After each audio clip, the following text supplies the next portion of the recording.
कसौल ਦੇ ਵਿੱਚ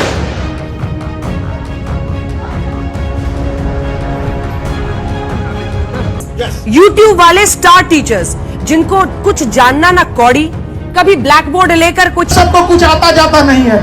अच्छा तो तुम ही तो जी बात करेंगे जो ताजा मामला अभी जो बिल्कुल सामने आया है कसौल से, जो कि हिमाचल प्रदेश में कुल्लू एरिया में आता है। भाई ये जो जगह है बहुत ज्यादा टूरिस्ट डेस्टिनेशन है, यहाँ पे बहुत सारे टूरिस्ट आते हैं, देश ही नहीं पूरी दुनिया से। लेकिन इस समय में न्यूज में हाइप में हो चुका है और ये सारा का सारा जो मैटर है ये सारा का सारा सिखों के ऊपर डाल दिया जा रहा है या फिर पंजाब के ऊपर डाल दिया जा रहा है। मतलब हिमाचल न्यूज को अगर आप ध्यान से देखोगे तो आपको ऐसा लगेगा कि भाई पंजाब के जो लोग हैं और स्पेशली सिख जो लोग हैं उन्होंने जाके हिमाचल में बहुत बड़ी गलती कर दी। असल में इस मैटर में एक बंदा है जो कि बंदूक लेके घूम रहा है कसौल की सड़कों पे, और ये बंदा तरन तारन से आता है जो कि पंजाब में है। अब इस बंदे को लेके इतनी ज्यादा टारगेटिंग चल रही है कि इसी बंदे का सारा दोष है। लेकिन सच क्या है भाई, एक वीडियो दिखा के एक साइड की जो सच्चाई है वो दिखाई जा रही है। एक वीडियो में ये दिखाया जा रहा है कि भाई ये बंदा किसी के ऊपर पिस्टल तान रहा है, बंदूक तान रहा है, और दूसरा बंदा भाग रहा है, जो लोग जान बचा के भाग रहे हैं, और बताया ये जा रहा है कि लोकल लोगों पे इसने हमला किया है। लेकिन सच क्या है भाई, सच ये है कि जो दूसरा जो वीडियो है वो भी सामने आया। दूसरी वीडियो में आप साफ देखोगे तो आपको समझ में आएगा कि इस बंदे को अकेले टारगेट किया गया था। मतलब वहां के जितने लोकल लोग हैं वो लोग इतनी ज्यादा नफरत में घिर चुके हैं। आप लोगों को मालूम है पंजाब और हिमाचल में इतनी ज्यादा इस समय पे नफरत जा चुकी है कि जिसका कोई हाल ही नहीं है। और इसी वजह से वहां पे जो लोकल लड़के थे, किसी बात पे इन लोगों की बहस हो गई। बहस होने के बाद इस लड़के को अकेले टारगेट किया गया है। अकेले जब इस बंदे को टारगेट किया गया है तो इसके पास पिस्टल थी, पिस्टल लेके चल रहा है। तो भाई पिस्टल किस लिए होती है? पिस्टल का यूज क्या होता है भाई? पिस्टल का यूज होता है जब अपनी जान पर बना है तो उसको इस्तेमाल कर रहा है। अब जब ये सारे इतने सारे बंदे लोग इसके ऊपर चढ़ पड़े तो इसने वापसी में को अपनी जान बचाने के लिए फायरिंग करी। फायरिंग करने के बाद वहां पे जो लोकल लड़का है उसके पैर में गोली लग गई, और गोली लगने के बाद वो जान बचा के अपनी भागने लगे। उसके बाद ये रोड पे आया, रोड पे आने के बाद ये पिस्टल हाथ में लेके वहां पे जाने लगा। तो मीडिया में, सोशल मीडिया पे जिस तरीके से सिखों को टारगेट किया जा रहा है और सिख विरोधी जो भावना है वो जन्म ले चुकी है, ये आपको पहले से ही मालूम है। इसके बाद जो नफरत है वो बहुत ज्यादा बढ़ चुकी है। मतलब कहा यह जा रहा है कि पंजाब के लोगों को हिमाचल में बैन कर देना चाहिए, और फिर पंजाब के जो लोग हैं वही हिमाचल में गुंडागर्दी कर रहे हैं। लेकिन हिमाचल के जो लोग हैं उनकी सच्चाई सामने आनी चाहिए, ये नहीं कि बस एक तरफा जो बातें हैं वो हो रही हैं। इसीलिए दूसरा जो वीडियो है कई सोशल मीडिया पे, चैनल्स पे छुपाया जा रहा है, उसको नहीं दिखाया जा रहा है, और सारा का सारा जो दोष है वो उन बंदों के सर पे डाल दिया जा रहा है कि भाई यही लोग गुंडा बदमाशी करने के लिए हिमाचल में आए थे।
ਕਸੌਲ ਦੇ ਵਿੱਚ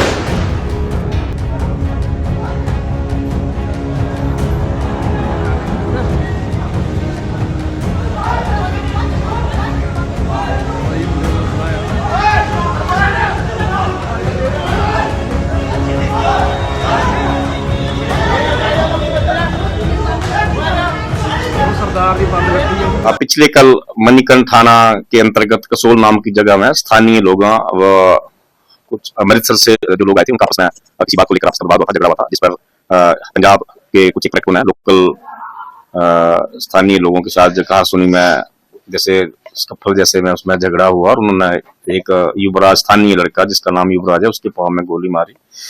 जो जैसे ही पुलिस को सूचना मिली, पुलिस ने तुरंत एकदम कार्रवाई करते हुए इनमें से 4 लोगों को तुरंत गिरफ्तार किया है। जो वेपन यूज हुआ इसमें उसको भी अपने कब्जे में लिया है और उसको जो घायल था उसको तुरंत एम्स में स्थानीय जो हमारा जो बिलासपुर में एम्स है वहां उसको रेफर किया है, जो अभी स्टेबल है, वो स्थिर है। और इसके अलावा जो गाड़ी थी इसमें पीवी नंबर की गाड़ी थी PB02EM 4612, ये जो टाटा सफारी गाड़ी है इसको भी पुलिस ने कब्जा में लिया है। इसमें इस वारदात में जो अभियुक्त हैं इसमें 4 लोग हैं, जिसमें मनप्रीत सिंह, अमन रंधावा, सुखमनदीप सिंह और करणदीप सिंह, इनको जो है वो पुलिस ने हिरासत में लिया है। और इसमें एक अन्य अभियुक्त जो तमन प्रदीप सिंह था वो उसकी जो है वो तलाश की जा रही है। तो पुलिस ने जो है वो इसमें BNS की विभिन्न धाराओं में वो आर्म्स एक्ट में जो है मुकदमा दर्ज करके आगामी जो है इसमें कार्रवाई शुरू कर दी है। इस मुकदमे में प्रॉपर्ली इन्वेस्टिगेशन की जा रही है, हर एंगल को जो है खंगाला जा रहा है, झगड़े का कारण क्या रहा और ये जो पिस्टल था ये कहाँ से लाया गया, क्योंकि जांच में पता चला है कि इसके पास जो है इसका कोई लाइसेंस भी नहीं है।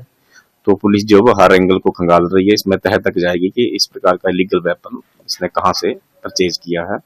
जो इसमें DSP मुख्यालय की अध्यक्षता में एक SIT का भी गठन किया गया है, जो हर मुमकिन पहलू को ध्यान में रखते हुए पुलिस जो है वो इन्वेस्टिगेशन कर रही है। इसमें प्रॉपर्ली हर जगह जो है इसमें चेकिंग की जाती है, तो पुलिस जो है वो अपना जगह पर नाकाबंदी भी करती है और कर रही है किसी प्रकार। तो जी बहुत से लोग ये सब तो जी काफी समय से लोग ये सोचते थे कि हिमाचल के बंदे बहुत ज्यादा शांति प्रिय हैं, साथ में उत्तराखंड के पहाड़ के जो बंदे बहुत ज्यादा शांति प्रिय हैं। लेकिन अभी जिस तरीके से अगर आप देख लो नैरेटिव कैसे चेंज हो रहा है भाई, जैसे जैसे सिखों को टारगेट किया जा रहा है, हरियाणा के बंदों को टारगेट किया जा रहा है, प्लेन्स के जो बंदे हैं उनको टारगेट किया जा रहा है, तो पहाड़ के भी जो बंदे हैं वो भी कहीं पीछे नहीं रह रहे हैं। भाई पहाड़ के बंदों के जो वीडियो हैं वो भी सामने आ रहे हैं कि वो किस तरीके से हथियार लेके गाड़ियों में घूम रहे हैं, किसी से भी उनकी कुछ बात बिगड़ जाती है या रोड पर या ट्रैफिक में तो वो बंदे उसके सामने डंडे लेके खड़े हो जाते हैं या फिर हथियार लेके उसके सामने आ जाते हैं। ऐसी तरीके से एक नया जो वीडियो है वो भी सामने आया जिसमें एक बंदा है जो कि रोड पे हथियार लेके घूम रहा है और ट्रक्स को टारगेट कर रहा है। मतलब बाहर से लोग घूमने के लिए आते हैं, शांति के लिए आते हैं, लेकिन जो लोकल लोग हैं उनका व्यवहार इतना ज्यादा खराब हो चुका है कि वहां पे मेरे हिसाब से जाना बंद ही कर देना चाहिए। ਗੱਡੀ ਹੈ HP ਨੰਬਰ ਤੇ ਇਹਦੇ ਹੱਥ ਦੇ ਵਿੱਚ ਕੋਈ ਕਿਰਪਾਨ ਜੀ ਹੈ। ਪਹਿਲਾਂ ਇਹਨੇ ਟਰੱਕ ਦਾ ਸ਼ੀਸ਼ਾ ਤੋੜਿਆ ਤੇ ਫਿਰ ਆਪਣੀ ਗੱਡੀ 'ਚ ਜਾ ਕੇ ਬਹਿ ਗਿਆ ਤੇ ਫੁੱਲ ਬਦਮਾਸ਼ੀ ਕਰਦਾ ਪਿਆ। ਇਹਦੇ 'ਚ ਹੁਣ HP ਵਾਲੇ ਇਹ ਨਹੀਂ ਕਹਿਣਗੇ ਕਿ ਲੋਕਲਸ ਮਾਹੌਲ ਖਰਾਬ ਕਰਦੇ ਨੇ, ਵੀ ਲੋਕਲਾਂ ਕੋਲ ਵੀ ਆਪਣੇ ਇਹੋ ਜਿਹੇ ਹਥਿਆਰ ਨੇ ਕਿ ਉਹਨੇ ਟਰੱਕ ਦਾ ਸ਼ੀਸ਼ਾ ਖੋਲਤਾ, ਉਹਦੇ ਕੋਲ ਵੀ ਕਿਰਪਾਨ ਹੈ। ਪਰ ਜੇ ਆਪਾਂ ਸਵੇਰ ਦੀ ਵੀਡੀਓ ਦੀ ਗੱਲ ਕਰੀਏ, ਨਿਹੰਗਾ ਸਿੰਘਾਂ ਕੋਲ ਕਿਰਪਾਨ ਸੀ, ਆਪਣਾ ਸ਼ਸਤਰ ਸੀ, ਪਰ ਉਹ ਸ਼ਸਤਰ ਕਵਰ ਦੇ ਅੰਦਰ ਸੀ। ਐਵੇਂ ਖੁੱਲੇ ਆਮ ਉਹਨਾਂ ਨੇ ਗੁੰਡਾਗਰਦੀ ਨਹੀਂ ਕੀਤੀ। ਜਿਹੜੇ ਹਿਮਾਚਲ ਵਾਲੇ ਕਹਿੰਦੇ ਨੇ ਕਿ ਨਿਹੰਗ ਸਿੰਘ ਗੁੰਡਾਗਰਦੀ ਕਰਦੇ ਨੇ, ਪਹਿਲਾਂ ਤੁਸੀਂ ਆਪਣੀ ਆ ਵੀਡੀਓ ਵੇਖ ਲਓ ਕਿ ਕਿਵੇਂ ਤੁਹਾਡੇ ਲੋਕਲ ਬੰਦੇ ਕਿਰਪਾਨਾਂ ਮਾਰ ਕੇ ਸ਼ੀਸ਼ੇ ਪਾਉਂਦੇ ਪਏ ਨੇ। ਹੁਣ ਦੂਜੀ ਗੱਲ ਆਪਾਂ ਕਰ ਦਈਏ, ਦੂਜੀ ਗੱਲ ਤੁਹਾਨੂੰ ਮੈਂ ਆ ਵੀਡੀਓ ਮੈਂ ਤੁਹਾਨੂੰ ਆ ਕਲੀਅਰ ਕਰਦਾ ਵੀ ਜਿਹੜੀ ਸਵੇਰੇ ਵੀਡੀਓ ਸੀ ਨਿਹੰਗਾ ਸਿੰਘਾਂ ਦੀ, ਉਸ ਵੀਡੀਓ 'ਚ ਸਾਫ਼-ਸਾਫ਼ ਤੁਹਾਨੂੰ ਮੈਂ ਦਿਸਦਾ ਪਿਆ ਕਿ ਕਿਵੇਂ ਉੱਥੋਂ ਦੇ ਲੋਕਲ ਬੰਦੇ ਨਿਹੰਗਾ ਸਿੰਘਾਂ ਦੇ ਨਾਲ ਹੱਤਾਪਾਈ ਕਰਨ 'ਚ, ਨਿਹੰਗਾ ਸਿੰਘਾਂ ਵਾਲੀ ਵੀਡੀਓ 'ਚ ਤੁਸੀਂ ਸਾਫ਼ ਦੇਖ ਸਕਦੇ ਹੋ ਕਿ ਕਿਵੇਂ ਉੱਥੋਂ ਦੇ ਲੋਕਲ ਤੇ ਚਾਹੁੰਦੇ ਸਨ ਲੜਾਈ ਹੋ ਜੇ। ਉਹ ਤੇ ਸਿਰਫ ਪੁਲਿਸ ਵਾਲੇ ਹੈ ਸਨ ਤਾਂ ਬਚਾਅ ਹੋ ਗਿਆ, ਨਹੀਂ ਤੇ ਉੱਥੇ ਹੋਰ ਨੁਕਸਾਨ ਹੋ ਸਕਦਾ ਸੀ। ਬਾਕੀ ਹਿਮਾਚਲ ਵਾਲਿਓ ਤੁਸੀਂ ਦੂਜਿਆਂ ਤੇ ਉਂਗਲ ਚੁੱਕਣ ਤੋਂ ਚੰਗਾ ਆਪਣੇ ਆਪ ਨੂੰ ਸੁਧਾਰ ਲਓ, ਬਾਕੀ ਲੋਕੀ आपे सुधर जाएंगे। बाकी वीडियो चंगी लगी शेयर कर दो, मिलेंगे नेक्स्ट वीडियो, तो पेज को फॉलो करके जाए। तो जी अंजना मोदी जी के बारे में तो आप लोग जानते ही होंगे, उन्होंने ही अपना ये नाम बताया था कि वो मोदी जी से जुड़ी हुई हैं, तो उन्होंने अपना नाम अंजना ओम मोदी रख दिया है। भाई इनकी जो सच्चाई वो दुनिया के सामने धीमे धीमे आ रही है। असल में ये खान सर से भिड़ चुकी हैं। भाई खान सर बिहार के काफी बड़े टीचर हैं, अब उनके जो वीडियोज है वो बहुत ज्यादा हिट होते हैं और बहुत सारे बच्चे उनके जो वीडियोज है वो देखते ही रहते हैं। अब इनका कहना ये है कि खान सर जो लोग हैं वो अपना धंधा चला रहे हैं और उनको अपना धंधा बंद कर देना चाहिए। मतलब वो लोगों को बेवकूफ बना रहे हैं, लोगों को पढ़ाना बेवकूफी का काम है। और ये लड़ाई इतनी ज्यादा बढ़ चुकी है कि उन्होंने ट्वीट भी किया इसके बारे में कि ऐसे जो मास्टर्स हैं और ऐसे जितने भी जो टीचर हैं उनको देश में बंद कर देना चाहिए। भाई इन सब की शुरुआत ये हुई थी कि खान सर ने ये बोल दिया था कि अंजना ओम मोदी जी रशिया के जो प्रेसिडेंट है उनका इंटरव्यू ले रही हैं। उनका कहना यह था कि भाई अंजना ओम मोदी, अंजना ओम कश्यप दिन भर प्रोपेगेंडा फैलाती हैं, एक तरफ की बात करती हैं और उनका काम ही है लोगों को लड़वाने का। अब इस बात को सुनते ही अंजना ओम मोदी आग बबूला हो चुकी। भाई अंजना ओम मोदी को इतना ज़्यादा गुस्सा आया कि वो चैनल पे आके उल्टा सीधा बोलने लगी और सारे मास्टर को गाली गलौच देने लगी। यूट्यूब वाले स्टार टीचर्स जिनको कुछ जानना ना कौड़ी, कभी ब्लैक बोर्ड लेकर कुछ एक्सप्लेनर बनाते हैं, खाली व्यूज बटोरते हैं, उटपटांग ग्रैब्स लिखते हैं और उसके बाद से अपने आप को इतना महारथी समझने लगते हैं कि कुछ लोग उनको फॉलो करने लगते हैं उनके तमाशे की वजह से, और फिर वो जाकर जहां पर जो आता है वो बोलते हैं और उसके दम पर फिर वो पैसे वसूलते हैं, छात्रों से वसूलते हैं। ये सबसे बड़ी चिंता की बात है। ये जो एक्सप्लेनर बनाने वाले यूट्यूबर्स हैं और जो शिक्षक हैं उनमें फर्क है। वो फर्क सबको समझना पड़ेगा। ये जो आकर पैसों के लिए अपना धंधा बना रहे हैं एजुकेशन को, वो एक तरफ है और इसी वजह से स्कूल्स, कॉलेजेस, यूनिवर्सिटीज में पढ़ाई नहीं होती है। बच्चों से कह दिया जाता है कि भैया तुम कोचिंग सेंटर कोई ज्वाइन कर लो तभी तुम क्रैक कर पाओगे। ये कैसी व्यवस्था में हम जी रहे हैं? ये बहुत बड़ा सारे मास्टर को उन्होंने भर भर के गालियां दी। जब इतनी सारी गालियां देने लगी तो भाई कई सारे जो मास्टर हैं वो भी सामने आए। सबसे पहले तो भाई खानसारी सामने आए कि देश में आपको मालूम है शिक्षा की जो हालत है वो क्या हो चुकी है, एजुकेशन बिल्कुल खत्म ही हो चुकी है। सीबीएसई बोर्ड जैसा जो बोर्ड है जिसको बहुत ज़्यादा रेस्पेक्टेड माना जाता था वो तक बेकार हो चुका है कि जो आंसर शीट्स हैं वो मिसमैच हो रही हैं, नीट पेपर में चीटिंग चल रही है और जहां भी बच्चे जॉब्स के लिए जा रहे हैं वो सारे के सारे चीटिंग और इन्हीं धांधलियों में हो रहे हैं। तो इन सब के बारे में कभी भी अंजना मोदी ने सरकार को कभी टारगेट पे नहीं लिया, क्योंकि जिसकी इंसान खाता है ना उसी की ही बजाता है। तो भाई अंजना ओम मोदी कभी भी मोदी जी को टारगेट नहीं कर सकती हैं। साथ में शिक्षा मंत्री से भी वो रेजिग्नेशन नहीं मांग सकती हैं क्योंकि उनकी हिम्मत ही नहीं है, क्योंकि जहां से जिसका फंड आ रहा है वो वहीं की बातें करता है। अब इसी के बाद बाकी के जो मास्टर हैं वो सब के सब एक हो गए और एक होने के बाद उन्होंने अंजना ओम मोदी को भर भर के सुनाना शुरू कर दिया। और इस समय पे पूरे एक्स पे, पूरे ट्विटर पे, पूरे सोशल मीडिया पे अंजना ओम मोदी टारगेट हो रही हैं और लोग भी जो है खुल के बातें कर रहे हैं। इनका जो प्रोपेगेंडा है वो सामने ला रहे हैं कि ये किस तरीके से सरकार के ही गुण गाती हैं और सरकार के ही भजन शो में शाम गाती हैं। सबको कुछ आता जाता नहीं है। अच्छा तो तुम ही पढ़ाओ, हम लोग पढ़ने आ रहे हैं। पढ़ाओ पढ़ाओ कि 2000 के नोट में चिप लगा हुआ है। पढ़ाओ पढ़ाओ कि कैसे तलवे चाटे जाते हैं, हम लोग भी आके सीखेंगे। शिक्षक तो कह रही है कि इनको कुछ नहीं आता है। अरे कोई शिक्षक तलवे नहीं चाटता है।